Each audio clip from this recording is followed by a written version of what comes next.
You're not lazy. You're not unmotivated. You're just managing your time the way nobody ever taught you not to. And that one mistake, it's costing you hours every single day. In the next 10 minutes, I'm going to give you 5 time management hacks that actually work in real life. Not in some productivity guru's fantasy world where you wake up at 4 a.m. and drink green smoothies. These are practical. These are fast. And by the end of this, you'll have a completely different relationship with your time. Stay with me. Because hack number 4 is the one most people get completely backwards, and it might be the reason you feel exhausted even on the days you got a lot done.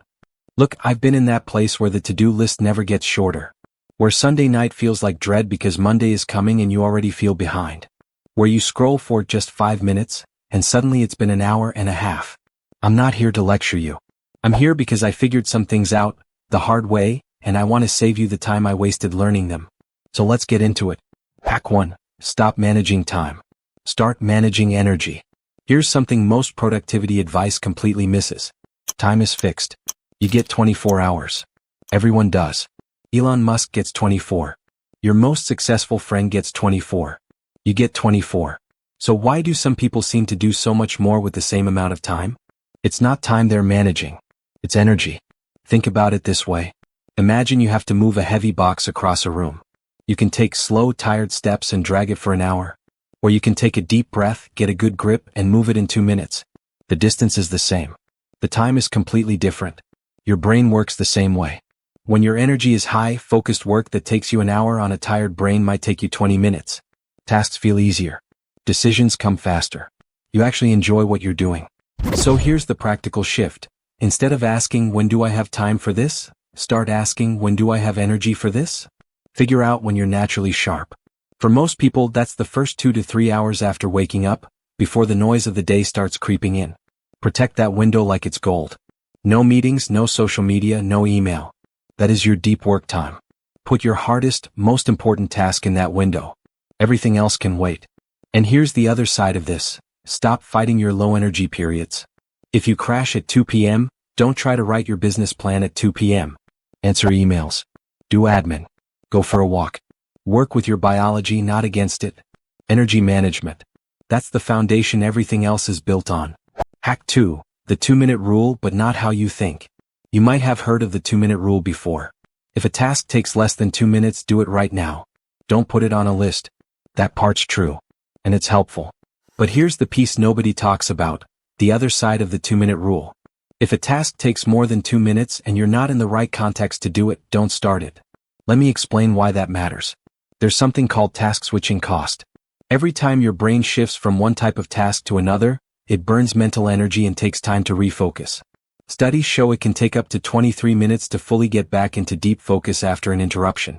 So what happens when you start a big task, get interrupted, start something else, come back, get distracted again? You never actually go deep. You skim the surface of everything and finish nothing. The 2-minute rule, used properly, protects you from that. Small things that take less than 2 minutes. Reply to that one text, move that file, confirm that appointment, do them immediately and clear them. They're mental clutter if you don't. But that report? That project? That creative work that requires your brain to actually think? Block time for it. Don't touch it in fragments. Give it a full, uninterrupted slot and go deep. The goal isn't to do more things. The goal is to fully finish fewer things. That's where real progress lives. Quick check. Are you currently guilty of starting too many things and finishing too few? Because most of us are. Keep that in mind as we go. If this is making sense so far, go ahead and like the video and subscribe so you don't miss the next breakdown. Alright, let's keep going. Hack 3. Time blocking with buffer zones. Okay, so here's a scenario. You've planned your day perfectly. Task A from 9 to 10. Task B from 10 to 11. Task C from 11 to 12. And then by 9:45, Task A is running over.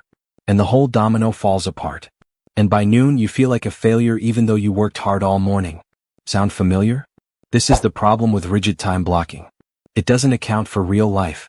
And real life is messy. The fix is simple: buffer zones.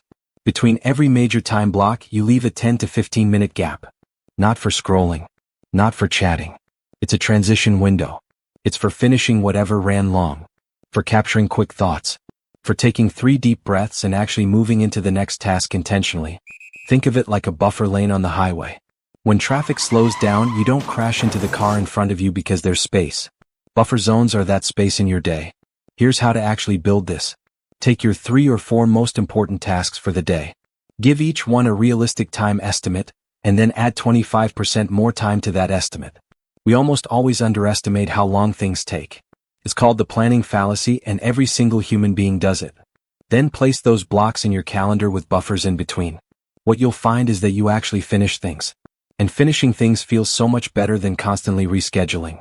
One more thing about time blocking that people get wrong: they plan every minute. Don't do that. Plan your 3 to 5 most important tasks. Leave the rest of your day loose. Structure with room to breathe always beats a prison of a schedule.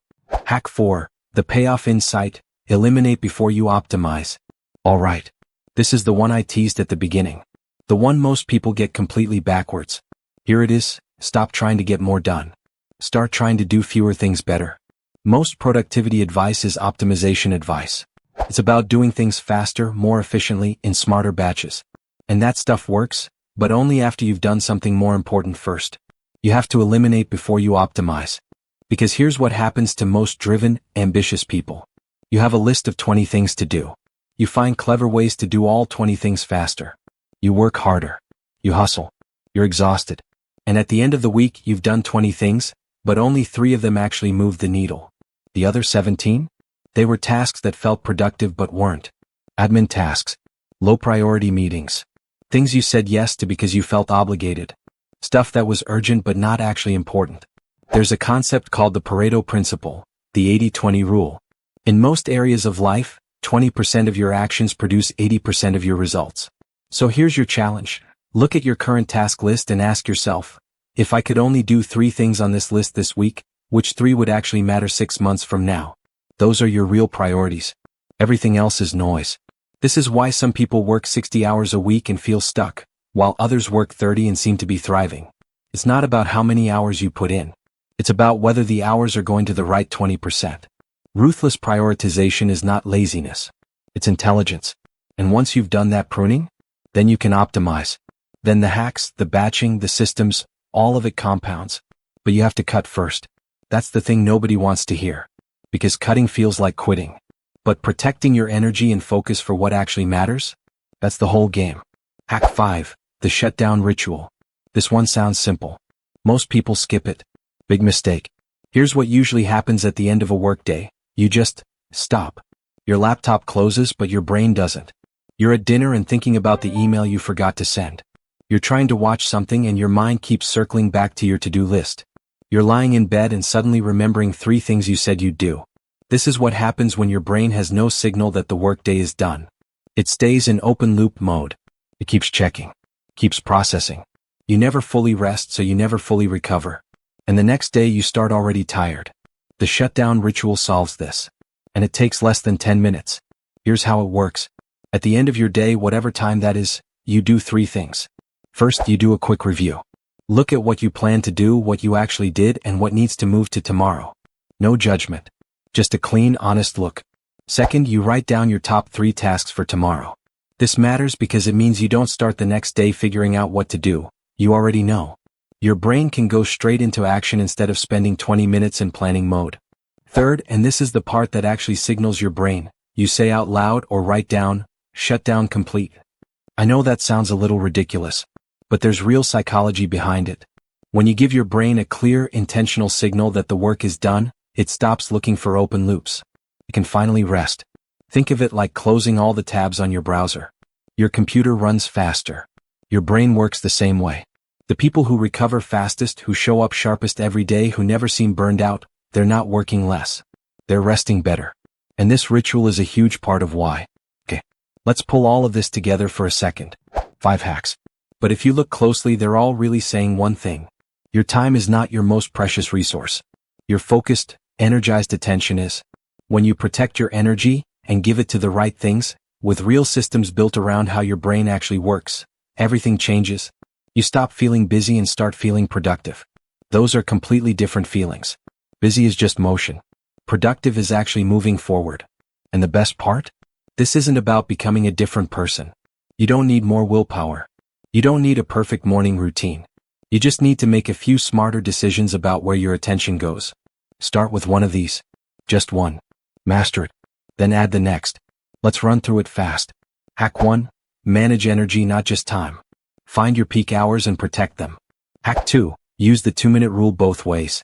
Clear small tasks immediately and give big tasks full, uninterrupted focus. Hack 3. Time block with buffer zones. Give yourself room between tasks so your day doesn't collapse at the first deviation. Hack 4. Eliminate before you optimize.